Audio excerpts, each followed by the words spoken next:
A comment here. I saw this. It was 12:43 a.m. that I tweeted this out the morning of February 18th. So I think this was like Saturday, past midnight.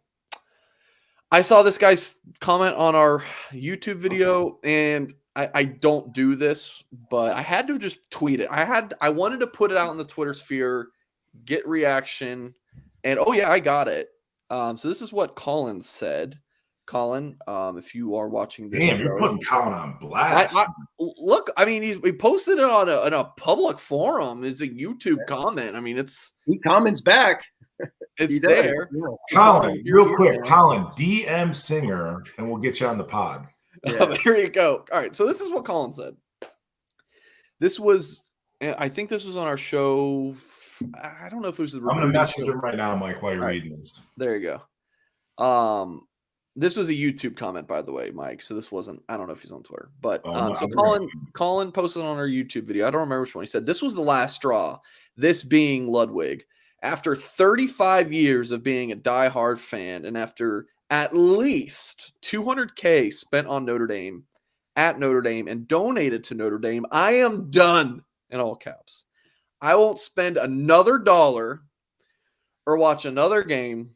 They are not interested in winning. Swarbrick needs to go. End of story. My tweet was, I'll give it a week. Like,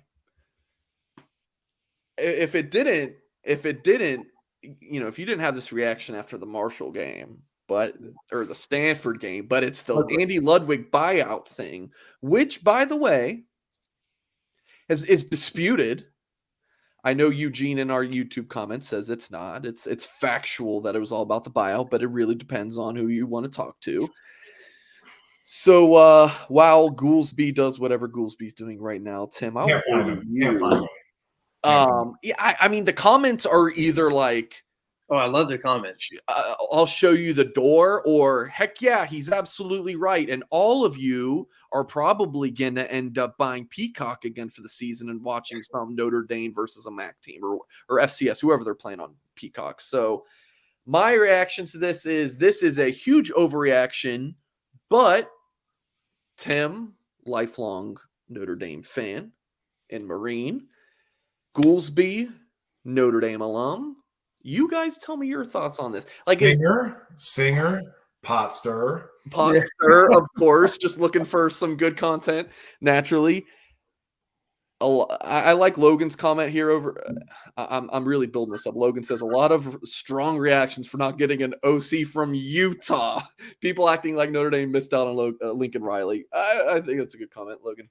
But yeah, Goolsby, let's go to you first. Is this an overreaction, or is Notre Dame not spending reportedly the money on Ludwig just kind of a bigger picture of the problems with Notre Dame? It's hot potato. I'm giving it to Tim. All right. Tim's got thoughts. Tim, because I know where Tim stands on it, so I was kind of hoping you took the other end. And yeah, but the audience doesn't, Mike. All right, go ahead, Tim.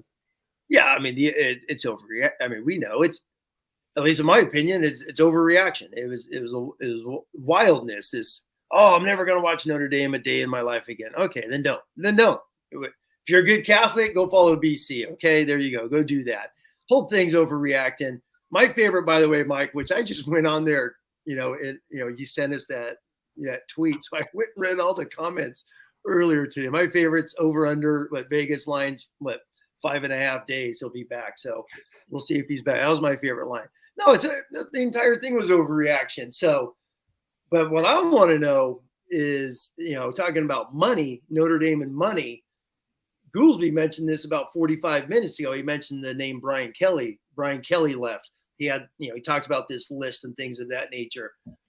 Swarbrick says, we're doing a bunch of this stuff. When do we learn about this? That's what I want to know. When do we start learning some of these things about money, advancements, staff, what's the first thing Brian Kelly mentioned? He mentioned the freaking nutrition. So when's Notre Dame going to get that thing built? Those are things I would like to know, as we start talking about money in Notre Dame and what's going to happen for the players. What are they going to be getting out of this? But to me, complete overreaction. Anyone who jumped on Twitter saying fire 72 people and blow the admin building up and people jumping on YouTube going crazy, screaming. And I mean, there are so many videos. It is ridiculous. Like Notre Dame told Urban Meyer, you can't come. That's basically what it sounds like. So it's ridiculous. So believe, and the other thing is you're going to, you just said it, Singer, you're going to believe what you want to believe, what narrative you want to fit. Notre Dame doesn't want to win, but I'm going to keep following them. Or Notre Dame is trying to win, and they scratch their head on this crazy, insane buyout that no one else in America has. So they took a pause to read some lawyer language in a contract. And one thing, what was it, the Pete Thamel, he used one word about the buyout, and it flipped everyone out. No one could believe a nearly 60-year-old coach wants to stay where he's born and raised. No one could believe that. So that's my 2 cents. So there's a lot to unpack there. So I do think that like the response to the news was obviously an overreaction. I think, the whole narrative behind we won't pay the buyout. There's obviously some truth to that, Tim, like what we were talking about earlier, like a 60K, a 40K, that's reasonable, a 2.8. I mean, at the end of the day, Notre Dame is a business, and that would be bad business to pay $3 million to buy out an assistant coach. So, yes, you're going to support a coach to a degree. But, yeah, I do think, we know this, fellas. Like, again, conflict creates content. People glom on to negativity. Sometimes those in the Notre Dame analysts YouTube world, like, they come on so strong that people just glom onto it. It's like moths to a flame. And it's like, you got to calm down and think about it. Like Colin, not to put Colin on blast, but I mean, there's a million Collins out there that were overreacting to that news. But yes, it absolutely was messy and it was a little bit clunky. But to your point, Tim, you keep trying to bring this up via text messages, like the facility thing with Kelly and the nutrition, like a team training table. So for those people watching at home, like as a Notre Dame athlete, football player included, there is no training table. There is no, I mean, there's a team dietitian that'll tell you what you should be eating or shouldn't be eating. But you go to the dining hall with the regular students. That'll never change, Tim. Yeah, I know. That'll never change at Notre Dame because, again, at Notre Dame, as a even if you're Brady Quinn, you're in the eyes of the administration, Brady Quinn's just a regular student that happens to play football. That's the way they'll look at it. And whether they're lying to themselves, that's just the way they look at it. So that nutrition piece will never change. The facility thing, it's kind of tacky of like when you go back to like how Freeman answered that, and Freeman stood up at that press conference, fellas, and took all those bullets and said all the right things. To me, that's a man, that's a leader. Yes. Yeah. So for Brian Kelly to be like, well, they won't give me a facility. It's like, well, also you're a fucking terrible recruiter. Right, Tim? So yeah, both things can be true. Yes. So don't blame your lack of success on, oh, they won't give me what I want. It's like, okay, well, if you recruit, then maybe you'll get the facility, right? Yeah. You see where I'm going with that? Well, I've said 1,000 times. Like, it's like a move to be like, well, I'm not getting the facility, I'm out of here. It's like, well, you also did recruit. Yeah, no, and he had, my wife said it best. She's class of 02. She says, "Tim, he was here for 12 years. He didn't win a title. Move on." So, but no, I agree with the Kelly thing. I don't think the nutrition thing will ever change. And like I've said, it's nice to be able to mix in with the student body and be able to take a breath of fresh air, away from football. And I think the facilities are on par. Oh, I do. Now I got to mark this podcast as explicit, but hey, the people love it. Delete. Yeah, you can pause that. You got the technology, but so I like it. So let me ask you, going back to the overreaction.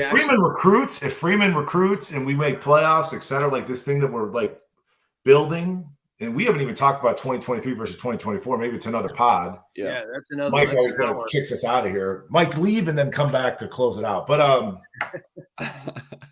Freeman, if you win, the facilities and all that will come. I want to believe that donors come, enrollments go up. That's just the way the world works. Let me ask you a quick question on this overreaction. Do you think some of this is about Kelly and Reese going to the SEC? These guys, people want to win so bad to be able to go on Twitter, to go on YouTube and to just say, oh, we won in spite of you guys. Don't you think some of this is about Kelly leaving to the SEC? And then Kelly obviously wins another 10 games, wins the SEC West, beats Alabama at LSU. Reese goes to the Devil, which is Alabama, right? He's going down south. Don't you think some of this overreaction is just guys wanting so badly for Notre Dame to win and just to shove it in Kelly and Reese's face now? So that hockey game, that I don't care what Freeman says, the hockey game, a huge mistake. Don't ever do it again, because it just got the fans in an uproar. We have Andy Ludwig to replace Tommy Reese. This is awesome. And then that overreaction just went. Yeah, I think there's probably validity to that, Tim. And I think there's validity to that. But I would challenge Notre Dame fans. What makes you a Notre Dame fan? You can go be an Ohio State fan. It's a corrupt program. Go be an Ohio State fan. Like go down to Texas. Like go be a Texas fan. Like you want to win. What makes you a Notre Dame fan? Yes, your grandpa was probably a fan. The fandom gets passed down to your dad, and then he passed it down to you. That's just how fandom tends to work, especially in that Notre Dame world. But like the reason that you're a Notre Dame fan, Tim, is because it's freaking different. Like I had to go to class. Oh boy, dude, I almost failed out my freshman year. 1.78 GPA after a 17-year-old freshman, traveling. Almost failed out, but like I graduated. Like I got through Notre Dame. I did everything. I was in study hall for 4 years. Like that's what makes Notre Dame special, and that's what you root for. And if you do end up winning one, it makes it like that much sweeter because we do things the right way. End of story. Well, when I'm wearing my Notre Dame hoodie and I'm in the grocery store, I get it like once a month. I got a ton of hoodies. And I always, Notre Dame sucks. And I just always say, yeah, but those guys go to class, so how do you not root for guys that go to class? I've had that conversation like when I lived. I love to go to the bar and mix it up, dude. College football Saturday, especially in my younger years. But it's like, you'd have some, and Ohio State fans are the worst. Speaking of Ohio State, there's a guy in my gym that's got Ohio State tat, and it's like, I know you didn't go there, dude. Like that's an Ohio State fan.